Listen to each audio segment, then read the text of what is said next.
Snoring signal. What is a snoring signal? A snoring signal is a harsh sound that occurs due to the vibration of tissues near the airway and in the back of the throat. Snoring not only does harm to the snorer, but also to the people around them. According to research, snorers have a greater risk of suffering from strokes or a heart attack. Snoring is also often linked to obstructive sleep apnea. It may also lead to an inability to get quality sleep, resulting in daytime fatigue and irritability. Snoring is also often linked to obstructive sleep apnea. Hence, due to its harmful aspects and inconvenience, there is a need for a medical device to detect snoring patterns in patients. Now we'll move on to the physiological motivation of snoring. So when a person falls asleep and progresses from a light sleep to a deep sleep, the muscles in the roof of their mouth, also known as the soft palate, tongue, and throat relaxes. The tissues in the throat relaxes so much that they partially block the airway and vibrates.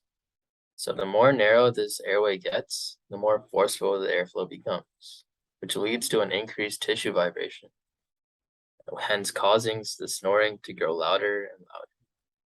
In a technical way, we can say that snoring is caused by the stenosis of the upper respiratory tract, which leads to the vibration of the palatine uvula.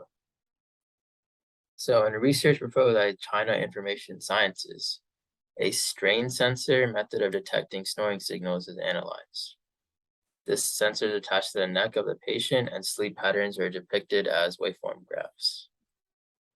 Upon analyzing these graphs, you can tell different factors that differentiate between snoring, deep breathing, and swallowing actions of individuals.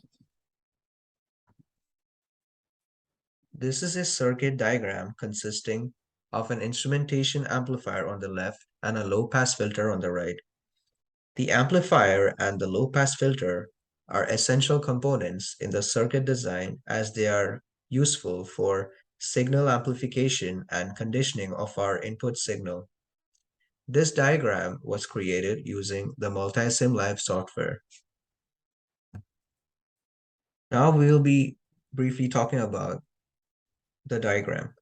So this circuit diagram shows steps through which our input biosignal would pass through in order to display an amplified and an unnoisy signal that is easy to read and analyze.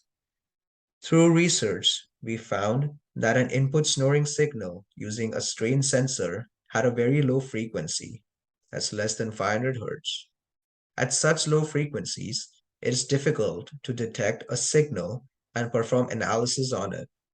For this very purpose, we introduced an instrumentation amplifier in our circuit, which would amplify the low frequency signal in order to make it able to detect and run further analysis on it. The instrumentation amplifier has an inverting terminal at the bottom and a non-inverting terminal at the top. The reason we included both was to maximize our signal amplification. We also included the inverting amp in a way to invert any unnatural signals so that it would be easier to detect. The inverting amplifier would invert these signals and make the sensor able to detect it. The next step, we added a second order low pass filter onto the right. When a signal is amplified, the noise on the signal also amplifies. Therefore, in order to remove the noise from the amplified signal, we have used a second order low pass filter. The active low pass filter is essential since it also provides a gain in addition to the frequency filtering. The bottom components with the connectors and DC voltage sources are the power sources that we have used to power our circuit. The voltage probes at the end of every stage denote the output amplified voltage from each section of the circuit. Now here we have our output signal that we generated from our circuits.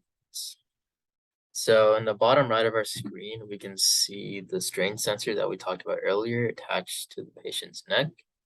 And there's our circuit board along with our battery to power. Now on the top right, you can see three different sensor output values depicted as graphs. The one on the top shows the snoring output. The one in the middle shows the movement output, such as swallowing, moving around, such, coughing. And at the bottom, we have a deep breathing output. If you look closely, you can tell that the snoring output and the deep breathing output are generally really similar, but the key differences that separate these two is that the snoring output often has higher amplitudes. They often have a steep rise in slope as compared to the other. And the movement output is kind of easy to identify as there's just abrupt changes, such as the swallowing. This creates a huge change in the graph output. And these are just three different outputs that we can get through our sensors. These are the references that we added on to our slide. Thank you so much.